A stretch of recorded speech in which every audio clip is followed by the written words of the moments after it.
Hi everybody, Russ and My Hammers 11. Hope you're all safe and well. If you're new to the channel, please consider subscribing, hitting the bell icon so you're made aware of any time we put new content on. As always, we'd like to thank our channel sponsors, Untuck.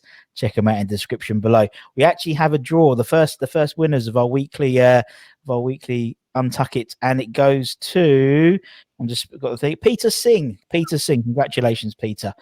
So I'll get in contact with you and you win a free Untuck shirt. That's not too bad, is it? Just for Christmas? Very nice indeed. Today's guest is another ex-Hammer. Very, very fortunate. It's probably taken us about 5 months here. On our schedules, yeah. Yeah, it is. Yeah. How are you doing, Ian? How are you, man? I'm doing good, pal. I'm doing good. Yeah, we're recording this the day after Thanksgiving, and we just said before that you've been in a major turkey food coma for the last couple of hours yesterday.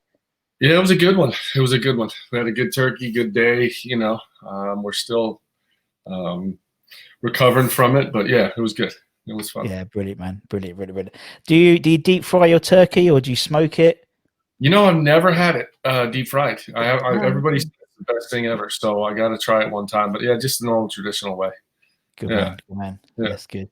And for those of you who maybe are young pups to West Ham, or the less experienced fans, Ian actually he was with us for 2 spells really. We're going to talk about that obviously in more detail. But yeah, I mean, he originally signed in 94, 95, I think it was, a couple of years.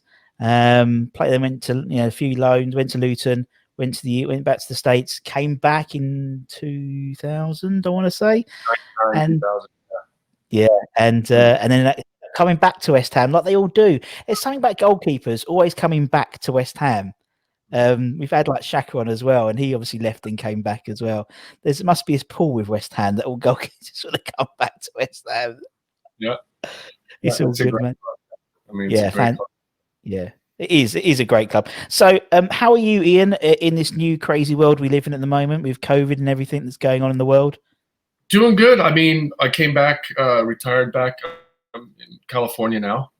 So I'm running my own goalkeeping academy. I've worked with LA Galaxy, U.S. national team, just kind of doing specific goalkeeper training all around, and it's going well. And then, the pandemic hit and it's kind of slowed things down. So right now I'm just down to, just doing some private coaching and that. So, but hopefully I can pick it back up. Yeah. And the family are well and everything? Yeah, everybody's good. My son is a goalkeeper as well. He's, trying to get over there. He was born there, so he's a goalkeeper as well. He's trying to get a team to sign him over there. So we're gonna once the time allows, we can get him back over there. Brilliant. And for some people don't know, obviously when Ian came back and made his debut in 2000 for West Ham, sort of 6 years after signing, we eventually got the game. God bless him. At the time, he was the tallest goalkeeper to ever play in the Premier League. I think at that time, yeah. And then there was some Australian guy that came. He didn't last long. No, I can't remember. Yeah. Sorry about that. I think now you're the second or third, because I think there was Pantilimon was 6'8", and you're 6'7", aren't you? Yeah. Bastards. I know. So if we went back to 94, Ian, obviously when we interview fans and players, the first question I always tend to ask is why West Ham? So I like to find out a bit more about sort of the transfer and sort of signing for West Ham. So obviously back at the 94-95 season, when you signed, what was the story behind you signing for West Ham basically? Well, I started off in Belgium with FC Bruges, and I think that's where they caught wind of me, as a goalkeeper. I came home for a brief spell with a team called LA Salsa.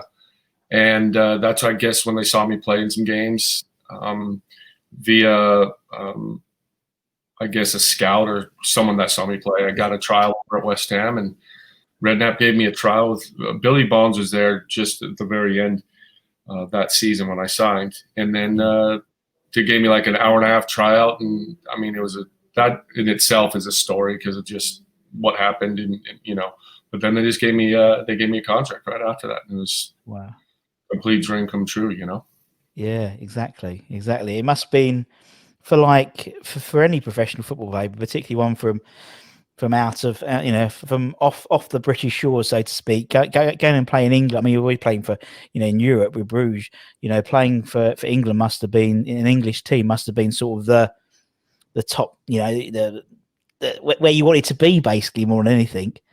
Well, the funny thing is, my dad is my mom's dad was born in London.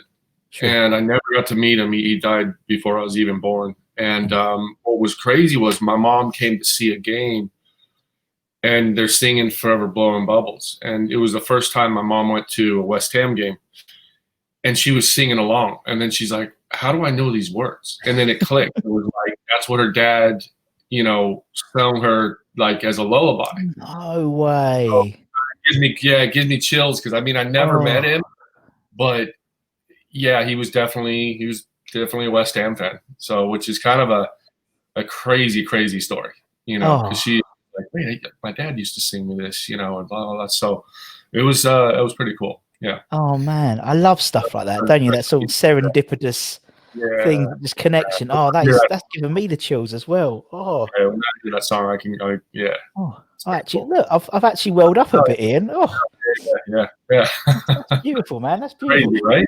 Yeah, it's mental. And but I mean, yeah, it's just the whole thing. And then then you join him at West Ham, and then there was. I mean, it's fair to say that sort of period, there was a few characters in the dressing room at West Ham. Oh, We've had quite a few of them. Of them on. Man, there was some. God, you just almost threw the whole team. What a great! Just some fond memories. Ian Bishop, Julian Dicks, all these guys, Kenny Brown. Yeah. I mean, just those. I mean, legends. Yeah, legends. They are. Yeah. It's something which I'm.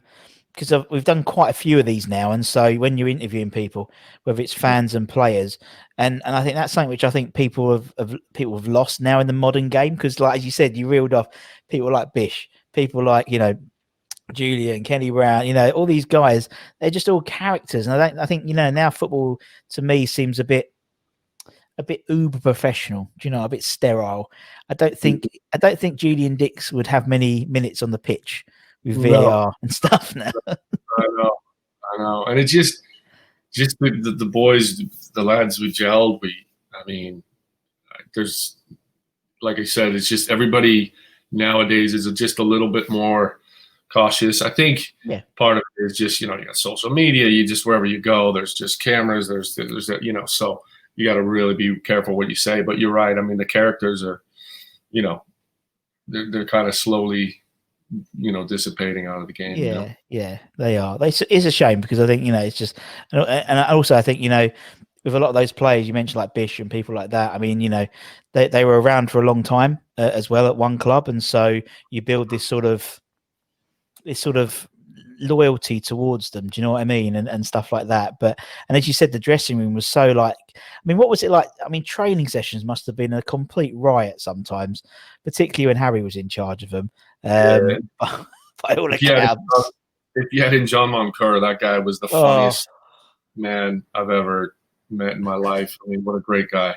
Yeah. Just the pranks he pulled. Oh man, I can't even. Too much. We need more time to go over some of those. But he was just the dressing room was. You just smiled from ear to ear sometimes, just laughing. Yeah. Oh, we've had John on. Yeah, it's quite funny with John. We interviewed him, and he's sort of he's a little bit calmed down now. It's a bit sort of But when we started talking about like some of the pranks, you just saw this little glint in his eye, and it was almost like he was back, and he was like, "Oh, let me tell you about this time, and let me tell you about this time, and let me tell you about this time." And it's like, "Oh, bless you." He's brilliant. Yeah. They all are. I mean, it was a real special time, I think. But it was because, like, for me, that was like properly in my era. So it's like people like as you said, yourselves and anyone in that era was just like just my sort of I never saw Billy Bonds play. You see, so, or I never saw McAvenny play really. But I did see, as you said, guys like yourselves and John, and as I said, those were special times. And obviously, as we said, you sort of then went on loan. And what's it like being? going on loan? As you know, what's it like going on loan? I've never asked that question. I don't think.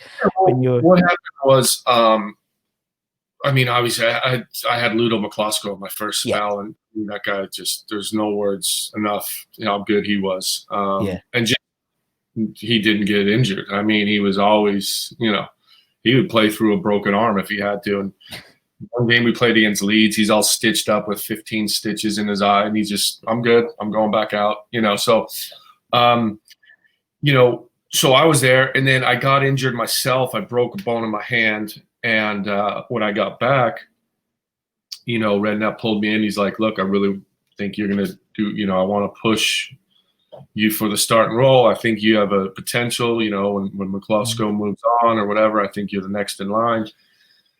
Let's do it. Let's get down to it, get some, extra training, all that stuff, whatever. And I go out, break my hand. And so I was out for about 2 months. And then when I came back, they put me on loan to first Peterborough. Yeah. So I went there, played some games, did really well there, and I caught a taste of, started playing in that, and then I came back and we did a tour to Australia, I think it was, and I played all the games there because I was the only keeper. McCloskey went home, and just again did really well in the games.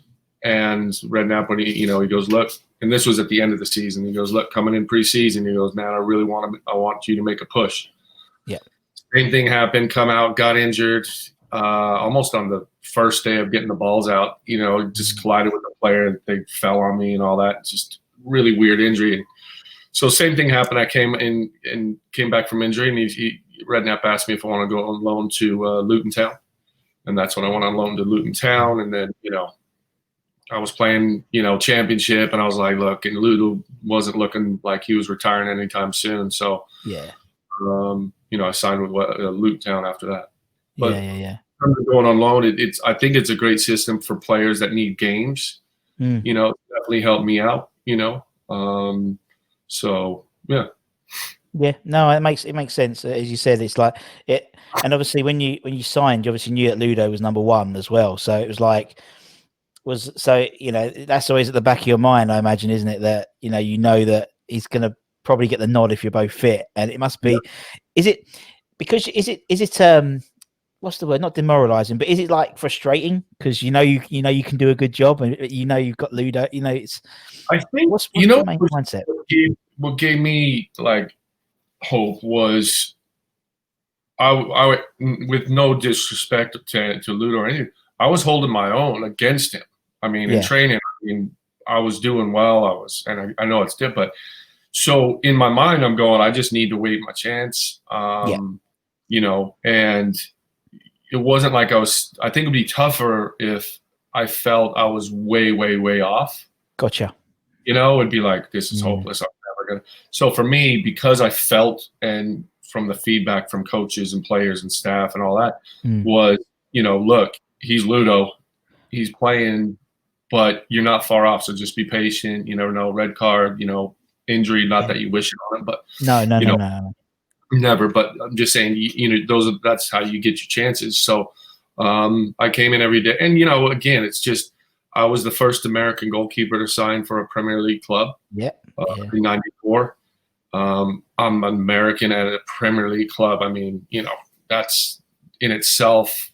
People don't realize coming from America at that time, not having had goalkeepers that now are household names that are from America, like Friedel and Keller, Howard, and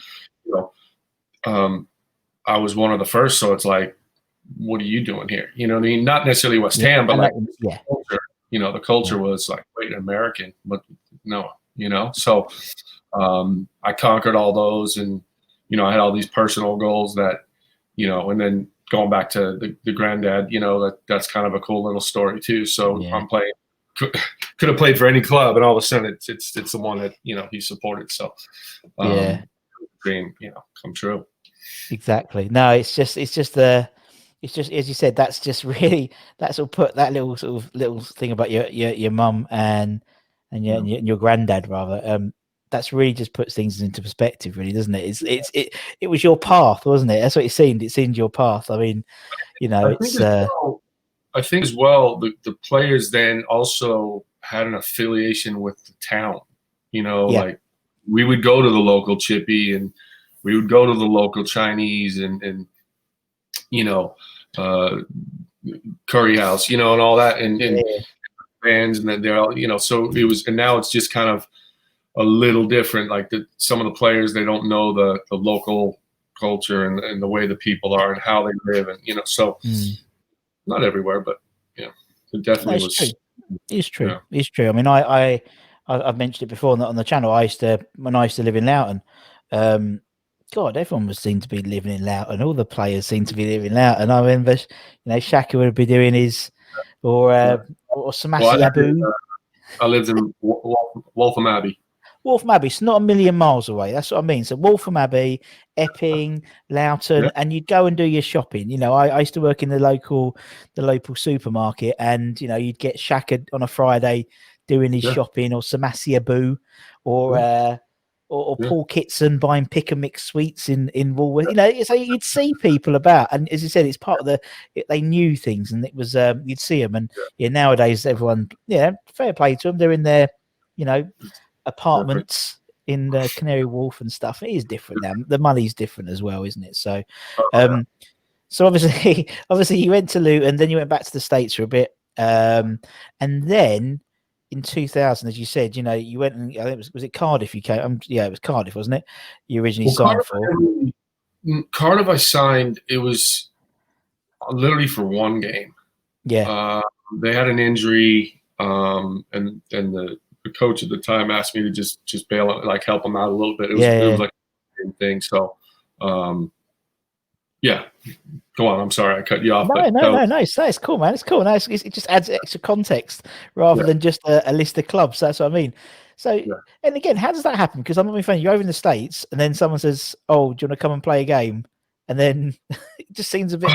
Well, what happened was, so I signed for Luton Town, and then I thought I'd give a shot to the MLS. And I came back to play in America with New England. Yeah. And at that time, I hated it. I couldn't get out of there quick enough. So what happened was I signed for New England. I got out of my contract and I came back to England. Didn't necessarily get out of that contract yet, but I came back to do some trials to try and get back. And that's when I went to Cardiff. Yeah. So I came back. Cardiff needed a keeper. I went there. I was training for a little bit, and then literally signed for I think it was one game or something like that. Gotcha. And that's when then West Ham came back in when Shaka. I think he broke a foot or something, or I think he broke his leg or something like that. Yeah. Yeah. So again, Redknapp again. He knew he was around. Was it a phone call from H and said, "Look"? Yeah. H just called up. He's like, "Hey, you want to come back?" And I got a little keeper crisis going on, and he saw me. I played a game. God, we're going all over the place. But I played a game for Rushden and Diamonds in the FA Cup. So when I first came back to go on some trials, my ex-Luton coach Terry Wesley calls me, and he's like, "Hey, you want to play a game for us?" And I was like, "Sure." It was like maybe a Saturday. And I go, "Who are we playing?" He goes, "Leeds United on Monday." And it was like on TV and everything. I was like, "Sure." And they were non-league, so we're going to get our ass kicked. We're going to, I'm going to have a lot of work, And we ended up doing really well. We tied 0-0 at home, and then we lost, I think it was 2-1 away or 3-1 maybe. But the 0-0 at home, I had a lot of saves. So a lot of people were aware I was trying to come back and all that. So it raised a little bit of, hype for me. And then, H saw me when Shaka got injured. He called me right up. That's brilliant, man. And then obviously, and then you finally make your Premier League debut, man. Yeah. What was that like? What was that like? Seriously, man. That must have been like the pinnacle, man. Oh, God, it was just so many emotions. It was just the perfect setting, pouring rain, away from home, great crowd, great, back and forth game. I think we won 2-1. Yeah. And I had a lot of saves. I had about 5 or 6 saves and did really well, I felt. And then just when that final whistle blew and we got the win, I kind of went nuts. I think the camera went off to, do their commercials and that, but I was at the other end. I ran across the whole pitch to the West Ham end, and just was going nuts. So yeah, I played with a lot of heart. Yeah. Yeah, and then obviously, and not only that, obviously, then you played another couple of games, and you managed to get out and play in front of the West Ham at Upton Park as well, which again is and you hit a clean sheet that day. I think the first game. Did, yeah. We won Coventry. The unfortunate part was, in the Coventry game, and I don't think a lot of people know this because Coventry, I tore my thigh muscle. 20 minutes in. No. So my debut at home, I go to kick a ball out, and I just pull up, tore a thigh muscle, which crazy. I'd never torn a muscle in my whole career until that point. I've broken a bunch, like with goalkeepers, you break a finger and whatever. And all of a sudden, I'm like, are you kidding me? And I was like, probably looking to finish out the season because Xhaka was still way away. Yeah. And so I'm like, and at this point, we didn't even have a backup keeper because everybody was injured. Yeah. So I'm playing about 60 minutes with a torn thigh muscle. Yeah. And it was like, oh, okay. So I was trying to hide it the best I can and just do what I could for the team to keep, it's hard to put a player in goal. So I could kind of move lateral, I could dive, but it hurt like hell. And then if I had to come out and clear a ball over the top of the back line or something, there was just no chance. So luckily that didn't happen. And, my defenders that day took care of me, and Rio and, Igor and all that. So, yeah. It was you had a couple of good defenders in front of you, a couple of good centre-backs in front of you, so you'd have been all right. But and then I think 5-0 and you get a clean sheet as well. It's like playing 60 minutes with a torn. Fucking hell, man. Yeah. Seriously. Crazy. Yeah. Crazy, man. Right. Okay. The Upton Park with the, they're singing. Exactly. And, and that's extra poignancy to yourself as well, obviously with your mum as well. So, that would have been something.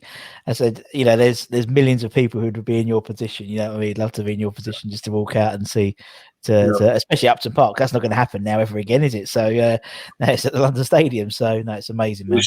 My son really never got to experience that. He was too young. Too young. I'd love to have had him seen Upton Park. But now maybe he'll play in the Olympic Stadium. Who knows? Yeah, of course he will. Well, and hopefully next Saturday we'll be having fans in there soon. So hopefully 2,000. I hope. So we'll see, man. Because that's the tier. That's the tier we're in. We're in London's in tier 2. So we have 2,000 fans. Which is my son on trial there for a couple of weeks to West Ham. Yeah, he's looking like he might. We'll see. Yeah, we'll see. But he was in the same dressing room as I was, wearing the West Ham kit and everything. So that was another nice little proud moment, Yeah. You're making me cry, Ian. You're making me cry. Yeah, it's lovely. It's very sweet. Oh, exactly. Yeah, exactly the same. Of course you, man. Right. Okay. So what I was going to say was everyone we have on this channel, we do this thing called My Hammers 11. Now, I sprung a little extra bit on you because you'd already picked your 11. It was your all-time 11.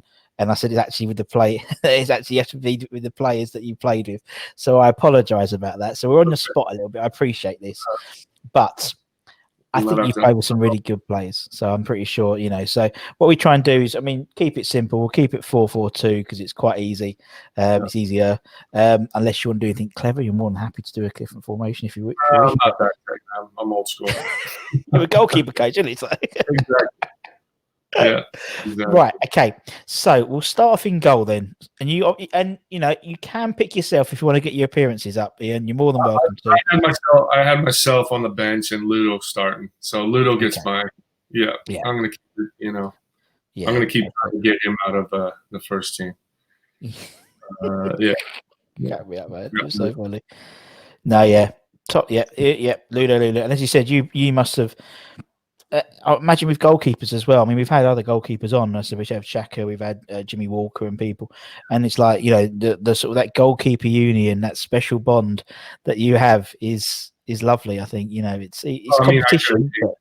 Yeah, Shaka, Craig. I mean, all the guys I played, they're all awesome. What keepers? I mean, they were all just amazing keepers and great guys as well. Yeah. But Ludo was just, man, that guy was invincible. Jeez. He was great.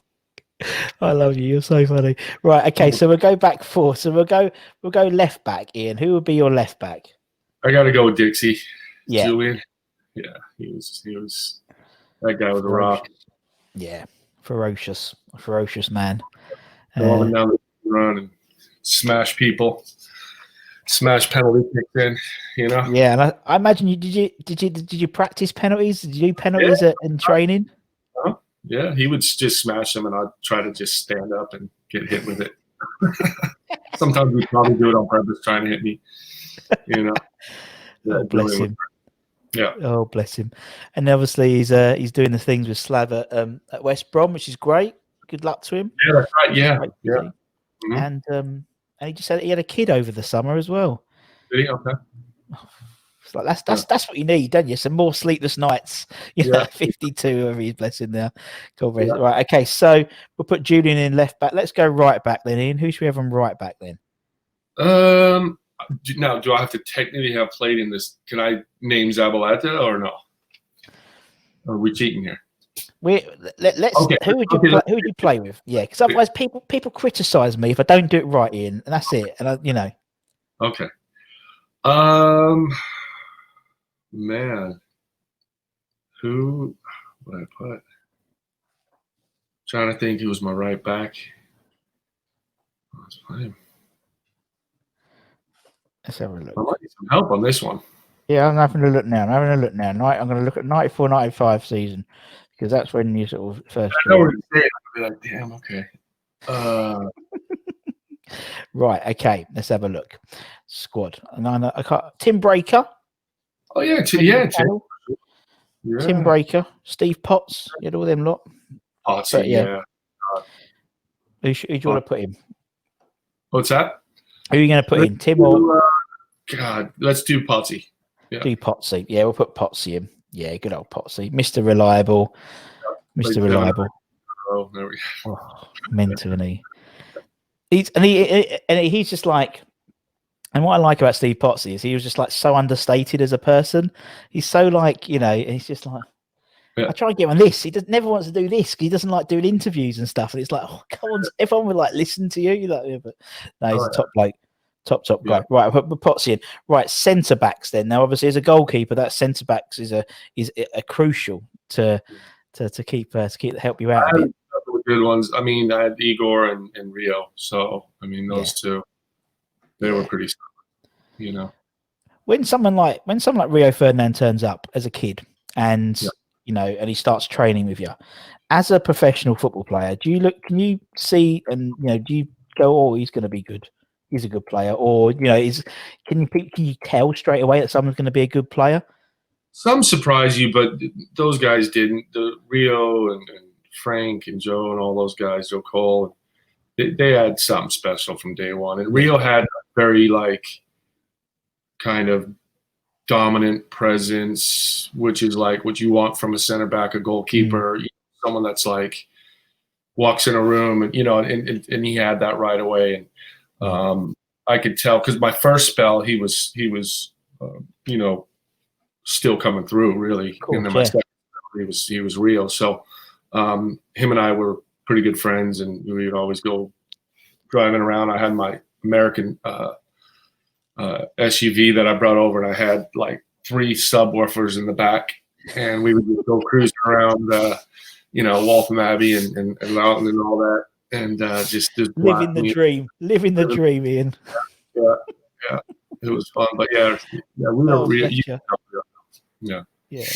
I can just imagine you like down on the Epping New Road, just going down, blasting it. What would you blast out? What music would you blast out, Ian? That's the question. It was hip hop. It would have been I mean, I listened to everything, but like back then, that was the age of just Wu-Tang Clan and all these guys. So brilliant. We've had the former tour manager of the Wu-Tang Clan on the channel. He's a big West Ham fan. Yeah. Simon Green.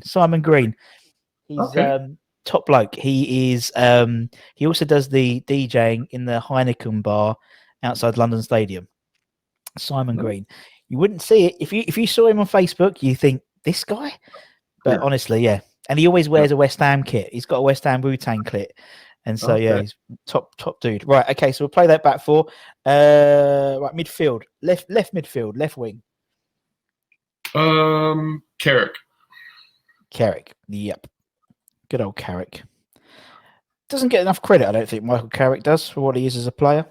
He was just solid. I mean, most of the time he's more central, but yeah. He was solid. He did all the dirty work that didn't get, noticed, and but just steady Eddie, and the guy, he was great. Yeah, and you're right. He's one of these players that when he leaves, you then realise the impact he makes as a player. Do you know what I mean? He's just in the team, but then when he's not, every team he's left, when he left West Ham, left Spurs, when he left Man United, they never really replaced him. And he's top dude. Right, Mickey Carrick is in. Right, let's go right midfield then, the other side. I could put maybe I'll put Joe Cole out there. Yeah, let's put Joey out there. Good shout. Special player. Yeah. Very special player. Right, Joey Cole. I could imagine training with Joe, watching him do his little tricks. Must have been he's the guy that taught me just to stand up on a 1v1. Because he would come and like train in 1v1. He'd do some trick and I'd be on my ass, falling over, and he'd walk by me and tap it in, like just smiling. And finally, be 1v1. I just stood there, and I was like, and he kicked. Oh, I saved. I was like, oh, okay, all right. I'm not letting you fake me out and trick me and make me look like a fool anymore. Yeah. So he was top good. He could play. Dude. Yeah, top dude. And I love the fact because obviously he's an analyst now in the UK. Well, when like Rio is, they do the BT Sports stuff, and he's so on it. He's so on it. He's such a good analyst, which you thought he would do because he's got a decent football brain on him as well. Right, okay, let's move into the middle of the park then. Who's going to be your central midfielder marshals in that midfield then, Ian? Oh, man. I had Trevor Brooking, but he didn't. That was quite before my time. But, yeah, he was a legend.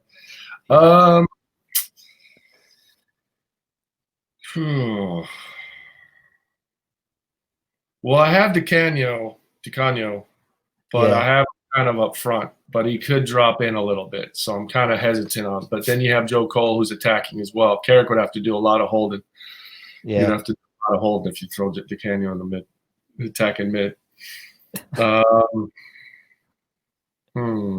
Let's think. You got you got Frank, you got Bish, you got Monks. Oh, what am I thinking? Yeah, okay. Sorry. What are you thinking? Yeah, you got me on the spot here. Yeah. Oh, okay. Change the plan. Yeah, I'm gonna go with let's go with Bish in mid. Yeah.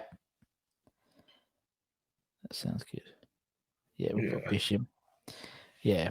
Good old Bish. Top bloke. And also he's over your side, so he's close to you. We can do Bish and Lampard. Bish and Lampard. That's a partnership. That's a partnership, isn't it? That's decent. Yeah, he's well decent. I like that. But yeah, no, Bish was top guy. Big fan of Ian Bishop. Good fan. Yeah. And he was one of my good mates when I was there. Yeah, and he's nearer you. He's your side of the water now, so he's closer to you if you didn't pick him. So it'll be all right. Yeah. Right. All right. Okay, let's go up front. So now you did say Di Canio. Yes, he's definitely he's one of the best players I ever played with. What was he like as a person? Well, you're gonna love this story now because that goal I have to take some credit for. Oh, here we go. Okay, let me just listen. Yeah, okay. I'm gonna say it for the first time live. I'm gonna take some credit for it because the week before we're training, excuse me, and we're playing small-sided games and all that, and he's doing that kick every single time he can. Like, cross comes in, he could have met it with his head. Instead, he slows down and does this thing. It flies over 50 feet, keeps doing it. Redknapp's just going like, what the hell is he doing?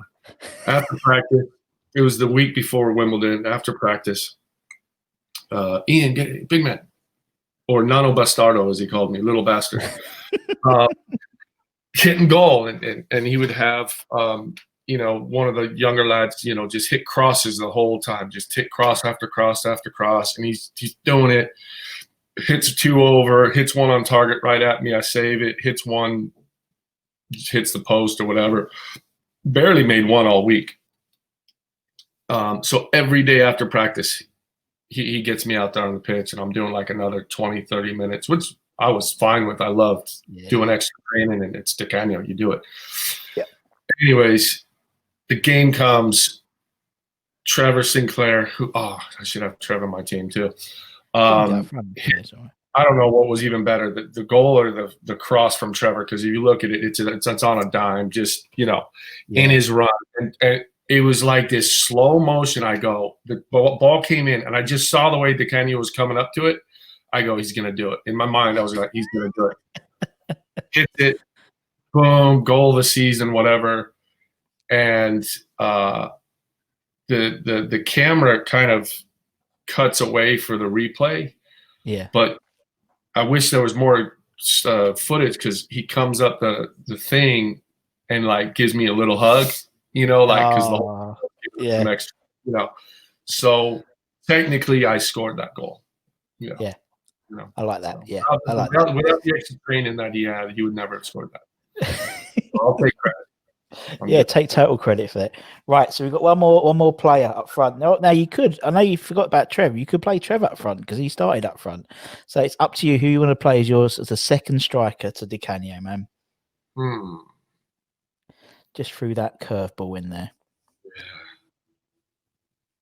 I could even go with Tony Cotty. Could go with TC. TC wasn't a bad little poacher. He was always good for some goals. You know what? Let me keep Sinclair in there. I like Trev. Tricky Trev him. Tricky Trev. And what's nice, Trev can drop a little in midfield. Joe Cole can come up front. So I got all this stuff going on. Oh, you've got it all going. It's all there. It's all here. It's all here, Ian. I can see that. Yeah. If Joe Cole makes Trev tucks in. Carrick. You know? They can move into almost like 3. Yep, it's 3 in the central with Bish, and then Trevor could move out, and Joe could go on. So it's written itself. And you got Ludo and Glow. And you got Ludo and you're on the bench. And that's the famous plan B that everyone moans that David Moyes hasn't got at the moment. You've got it. You've got your plan B in the head already. That's what I like, Ian. Yeah. That's what I like, man. Yeah. Listen, man, it's been lovely chatting to you. I really appreciate your time, particularly because it's so bloody early over there, and also you're probably still full up from your turkey dinners, and your pumpkin pie. So, thank you so much, man. I really, really appreciate it, and obviously, thank you to everyone for watching as well. Like, share, subscribe, and until next time, from myself and from Ian, take care, everyone. Stay safe. Wash those hands. Come on, you irons, and we'll see you again very, very soon. Take care, everyone. Much love.